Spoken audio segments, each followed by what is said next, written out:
Saya siap. Jadi dia ngaji juga, tapi dia juga ceramah juga kemana-mana. Nah, yang seperti ini yang kita butuhkan. Dia punya kemampuan dari segi ilmunya, dia ngetop populer, silahkan saja. Tapi ada juga yang ngeluh begini, Ustaz, aneh paham, kalau aneh kagak belajar, ilmu aneh terbatas, yang disampaikan kepada masyarakat pun terbatas juga. Cuma aneh nggak punya waktu, Ustaz, untuk belajar. Saya kasih jalan keluar begini, nggak apa-apa karena ente penceramah kondang, silakan nanti ceramah kemana saja, keliling dunia kalau perlu, silakan. Saya nggak akan utak-atik tarif ente yang mahal itu, nggak masalah. Tapi jangan lupa, setiap kali ente terbang kemanapun, guru ente bawa privat. Kan kalau di atas panggung, gurunya dibawa juga di situ.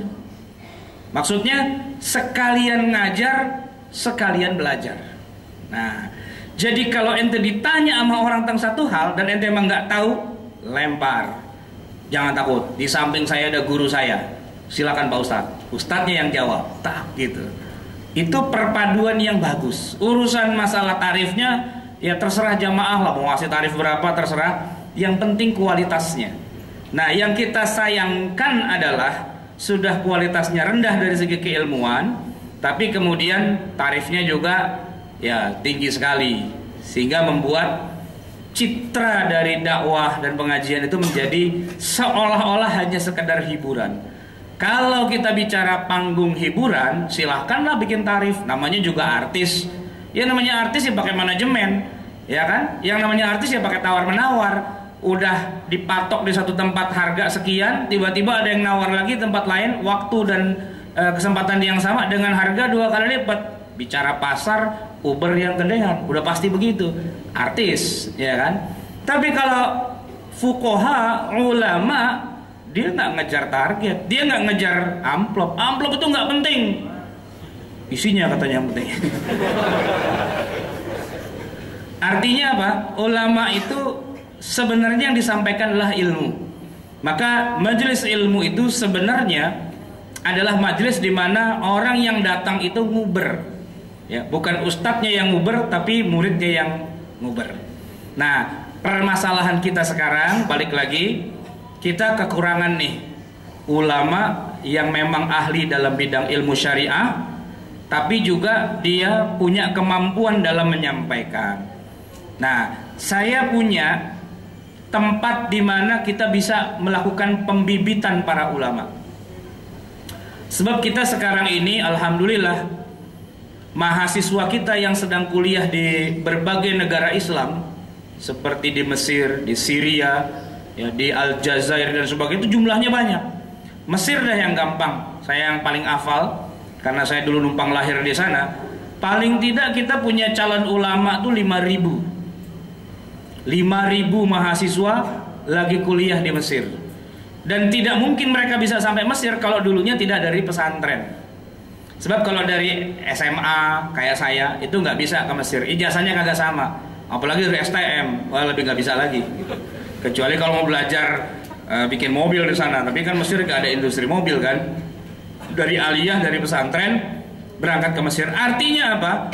Artinya modal minimal dasarnya sudah punya, sudah bisa bahasa Arab, sudah ngerti ilmu fikih, ilmu nahwu, ilmu sharaf dan sebagainya. Meningkatkan kemampuannya sampai ke Mesir, bisa S1, S2, S3, ilmunya sudah luar biasa. Nah, tapi yang jadi masalah, tidak semua yang pulang dari Mesir itu ketika pulang ke Indonesia masuk ke jurusan yang sesuai dengan yang dia pelajari dulu. Ini yang jadi permasalahan. Dunia dakwah, dunia pengajaran ilmu agama Islam sangat membutuhkan sosok-sosok seperti itu. Tapi mereka sendiri itu malah kebingungan, gak nemu jalan untuk bisa melanjutkan apa yang sudah mereka pelajari itu untuk mereka ajarkan di negerinya sendiri. Kenapa? Ada 2 masalahnya. Pertama, ini masalah sederhana, tidak adanya koordinasi. Maksudnya kita nggak tahu yang pulang dari Mesir yang sudah dapat ijazah S1, S2, S3 itu nggak ada database-nya sampai ke Indonesia. Sehingga kita yang membutuhkan mereka ilmunya dan sebagainya, kita nggak tahu siapa. di mana carinya dan sebagainya, tidak ada database-nya. Ya, sehingga ya kita nggak kenal mereka. Tapi kalau menurut saya penyebab yang lebih utama tuh yang kedua. Apa? Yang kedua, para calon ulama ini pun sebenarnya ketika mereka tinggal di Mesir atau di negara-negara Islam yang lain, mereka belum lagi dipersiapkan secara sungguh-sungguh untuk bekerja sesuai dengan bidangnya nanti kalau sudah pulang. Kenapa? Karena sistemnya memang belum ada. Beda nih dengan teman-teman kita yang beruntung sekolah ke luar negeri, mungkin dikirim oleh LIPI atau BPPT atau apapun lah itu namanya. Mereka belajar S2, S3, ikatan dinas misalnya, pulang ke Indonesia sudah siap pekerjaan menantang di depan mata. Jadi bisa langsung berkarya dan otomatis urusan ma'isyahnya pun juga sudah ada yang menanggung. Banyak di antara mereka yang mungkin pegawai negeri atau pegawai swasta yang ketika masih kuliah itu sudah dilamar untuk nanti aktif berperan di dalam perusahaan-perusahaan itu ketika mereka masih di luar negeri. Nah, masalahnya yang kuliah di Mesir nggak seperti itu. Ketika mereka pulang ke Indonesia, tidak ada yang menangkap, tidak ada yang mempekerjakan, tidak ada yang menyalurkan, tidak ada yang membuat mereka untuk bisa istiqomah sesuai dengan apa yang mereka pelajari. Forumnya tidak ketemu, database-nya tidak ada, dan kemampuan pribadi mereka untuk terjun di bidang dakwah pun juga belum dipersiapkan. Kenapa? Terus terang saja, teman-teman kita di Mesir itu selain mereka kuliah, biasanya ya kerjaannya kalau nggak main bola, ya bikin grup nasyid, ya. Kalau nggak dangdut, kalau nggak ya acara-acara seperti itulah. Yang kalau pulang ke Indonesia mereka belum tentu langsung siap dipakai. Itu karena belum ada sistem kaderisasinya. Nah, sementara yang pulang itu banyak. Begitu dia nggak punya ma'isyah, padahal dia sudah nikah, harus segera mengasih makan anak, istri dan seterusnya. Ada yang kerjanya sekenanya saja. Ada yang jadi guru, alhamdulillah. Cuman begitu saya tanya, guru apa? SDIT. Ya saya sih nggak jelek-jelekin SDIT, tapi kan ente belajar tafsir di Mesir, ya kan? Belajar sampai S2, S3, masa pulang ngajar SD? Saya bilang ngajar SD mah nggak usah jauh-jauh, di sini juga bisa, nggak usah sampai ke Mesir-Mesir. Lalu saya tanya, bidang studi apa? Olahraga dan kesehatan. Hah? Gitu. Mesir S2, tafsir, pulang ngajar SDIT, bidang olahraga kesehatan. Kenapa? Karena waktu di Mesir juara main bola. Lah ente ngapain ke Mesir kalau cuma jadi juara main bola? Ke Brasil mestinya saya bilang. Ya, ke Argentina belajar sama orang-orang yang jago bola itu, ngapain ke Mesir? Nah ini yang sering kejadian. Tapi itu masih mending, masih dalam dunia pendidikan. Ada juga yang bidangnya bukan pendidikan, bidangnya bisnis. Saya tanya, ente sebagai apa bisnis? Wira swasta, Ustaz. Wah, alhamdulillah. Bidang apa? Penjualan. Maksudnya minyak wangi gitu. Oh iya, ya halal sih. Cuman kalau cuman mau jualan minyak wangi, ngapain nanti kuliah ke Mesir sampai S2, S3? Main aja ke Tanah Abang, sono banyak biangnya minyak wangi. Jualan di sini selesai. Ada juga yang jualan habah sauda gitu-gitu ya. Ya emang di Mesir ada habah sauda itu. Tapi kalau ente kuliah bertahun-tahun di sana, emak bapak jual sawah ladang dan sebagainya, pulang anaknya cuma jualan habah sauda, sayang banget. Ada yang jualan MLM, ya kan? Ada yang jadi travel haji dan sebagainya. Itu yang saya bilang sayang banget. Ilmu itu langka, didapatnya susah, dan lulusnya pun nggak gampang juga. Begitu pulang mereka nggak bekerja sesuai dengan bidangnya. Ya kalau saya bilang, kalau ujung-ujungnya ente mau jadi politikus gitu misalnya, silahkan. Tapi bagusnya sih dulu ente jangan kuliah ke Mesir jauh-jauh begitu. Kuliahnya di FISIP UI. Emang itu yang dipelajari, ilmu politik sesuai dengan bidangnya. Nah yang jadi masalah sekarang, orang yang belajar ilmu syariah bertahun-tahun pulang tidak bekerja di bidangnya, sementara artis, ya, orang-orang yang nggak pernah belajar ilmu syariah tiba-tiba insaf jadi penceramah. Nah ini yang membuat kemudian pemahaman masyarakat kita, ya, bukan makin lama makin dalam makin luas, tapi makin lama makin luntur, makin ketinggalan. Oleh karena itulah maka syariat Islam seperti dikuburkan hidup-hidup. Banyak umat Islam yang sekedar sholat saja, dia tidak tahu rukunnya, dia tidak tahu apa yang membatalkan, dia tidak tahu apa yang jadi sunnahnya, bedakan mana wajib, mana sunnah, mana rukun, bingung juga. Padahal kalau dipikir-pikir, sholat itu kan sudah dikerjakan sejak baligh. Kita ini baligh umur 12 tahun. Sekarang kita umur berapa? 30 tahun, 40 tahun. Ya kan berarti udah bertahun-tahun kita melaksanakannya. Masa ilmu yang paling dasar saja kita nggak tahu? Dan itu bukan hanya di bidang sholat, di bidang wudhu, di bidang istinja, di bidang mandi janabah. Hal yang sepele, yang sederhana sekali, itu kita luput dari mendapatkan ilmunya.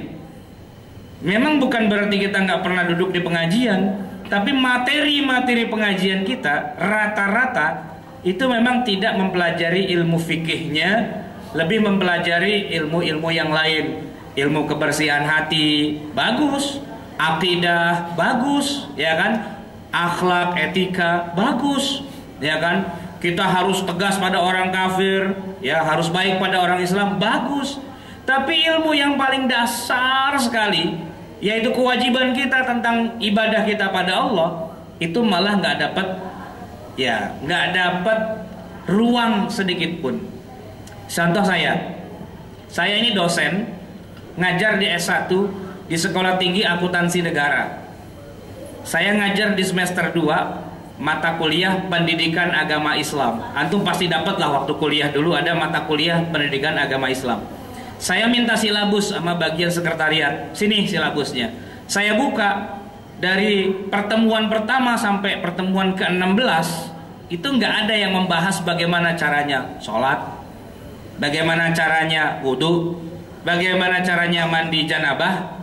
Yang saya curiga, jangan-jangan nih husnuzonnya dianggap kita semua sudah paham gitu. Tapi begitu saya cek satu persatu para mahasiswa, coba jajarin ente sholat, belentang-belentong nggak karu-karuhan. Itu yang jadi masalah. Kita ngomong agama Islam nih kejauhan, ketinggian, ya, sampai yang di depan mata nggak kita bahas juga. Padahal yang di depan mata itulah yang sebenarnya nomor satu. Kalau kita mati, malaikat itu tidak akan nanya, apakah kamu berjihad ke Palestina? Bukan itu pertanyaannya. Yang akan ditanya, sholat, ya kan? Sholat 5 waktu, bagaimana? Gitu. Kalau jawabannya lengkap, 5 waktu jalan terus, alhamdulillah. Cuma kan kadang-kadang ada juga jawabannya nggak jelas. Bukan 5 waktu, tapi sewaktu-waktu sholatnya. Sewaktu menghadap calon mertua, sewaktu ditangkap polisi, sholat gitu. Sewaktu lagi ya banyak utang dan sebagainya, itu sholat. Ya kan? Nggak tahu mana yang membatalkan sholat, mana yang tidak. Sehingga dia merasa dia sudah sholat khusyuk, lama dan panjang, tapi tadi waktu Allahu Akbar kentut gitu. Ya ini kan lucu, ya kan? Terus saya bilang, ente kan tadi kentut, kenapa sholatnya lama banget? Emangnya kentut membatalkan sholat, Ustadz? Ya saya bilang, ente kemana aja? Jadi orang Islam dari dulu nggak tahu apa yang membatalkan sholat? Enggak, katanya Ustadz Anu, kentut itu tidak batal. Saya bilang kalau yang kentut itu onta, emang nggak batal. Karena onta itu nggak wajib sholat. Kalau ente yang kentut, ya batal. Gitu. Bukannya hadisnya doif. Nah, saya bilang, ini dia masalahnya nih. Ente belum belajar fikih, tiba-tiba sudah belajar hadis doif. Gitu kan? Kalau sudah belum apa-apa ente batalkan semua ilmu yang sudah ente pelajari, tinggalkan saja agama Islam, masuk agama Kristen, agama yang lain. Kenapa? Karena bisa dengan mudah ente atur-atur agama sesuai maunya ente. Padahal urusan batal atau tidak batal, walaupun itu ada khilafiyah, kita ini wajib jalankan dulu sesuai dengan apa yang kita pelajari paling dasar.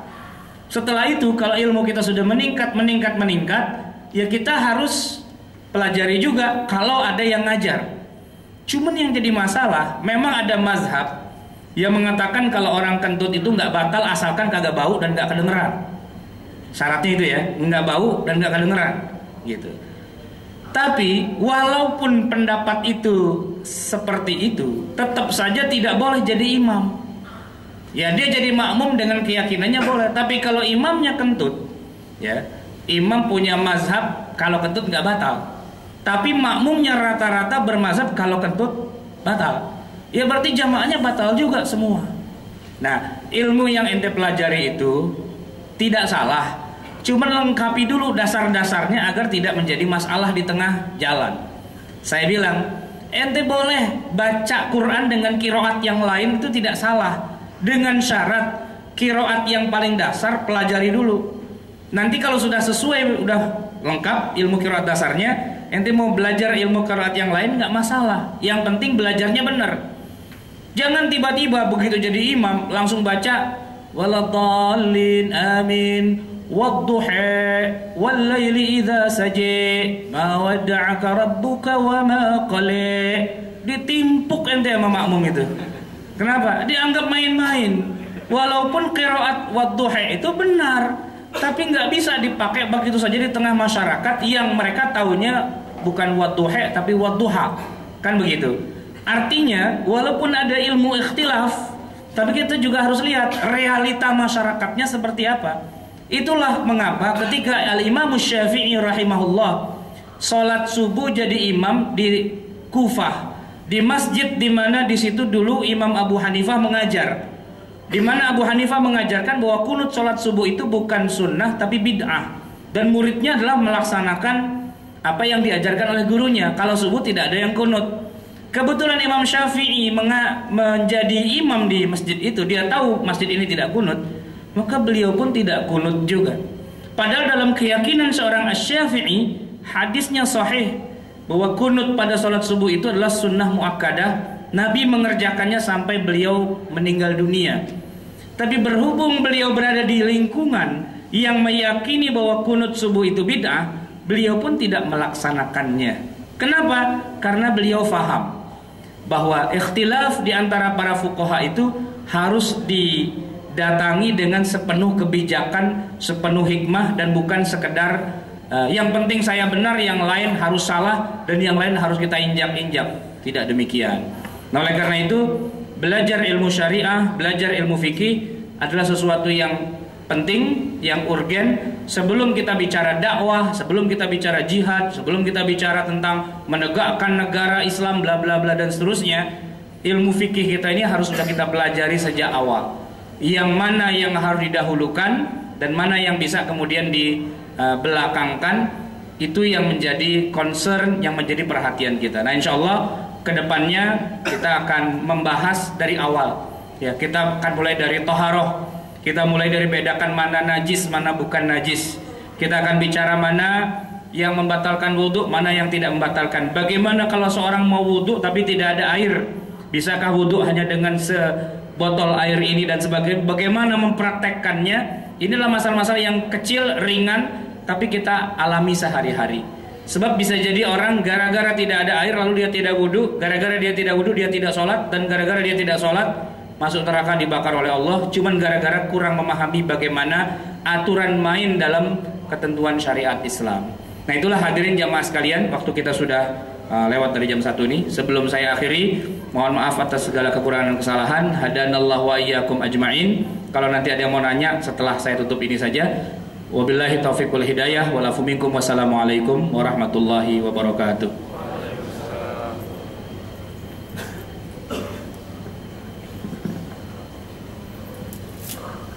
Jazakallah khair buat Ustaz Al-Masarwat. Sebagai informasi aja, insya Allah Ustaz Al-Masarwat ini akan mengisi tiap 2 pekan sekali di pekan pertama dan ketiga setiap bulan, dan insya Allah temanya tentang fikih. Jadi siapa tahu di antara para jemaah ada pertanyaan tentang fikih, bisa melontarkan pertanyaan di acara ini, dan bisa kita tutup dengan doa. Bismillahirrahmanirrahim. Alhamdulillahirabbil alamin. Hamdan yuwafi ni'amahu wa yukafi'u mazidah. Ya Rabbana lakal hamdu wa lakal syukru kama yanbaghi li jalali wajhika wa li 'azimi sultanik. Allahumma shalli wa sallim wa barik ala nabiyyina Muhammadin wa ala ali sayyidina Muhammad. Rabbana zalamna anfusana wa illam taghfir lana wa tarhamna lanakunanna minal khasirin. Rabbana amanna bima anzalta wattaba'na ar-rasula faktubna ma'asy syahidin. Rabbana la tuzigh qulubana ba'da idh hadaytana wa hab lana min ladunka rahmatan innaka antal wahhab. Rabbana la taj'alna fitnatan lil qawmidh dhalimin fanajjina bi rahmatika minal qawmil kafirin. Rabbana arinal haqqa haqqan warzuqna ittiba'ah wa arinal batila batila warzuqna ijtinabah. Rabbana atina fid dunya hasanah wa fil akhirati hasanah wa qina adzabannar. Wassallallahu ala nabiyyina Muhammadin wa ala alihi wa sahbihi wasallam walhamdulillahi rabbil alamin. Wassalamualaikum warahmatullahi wabarakatuh.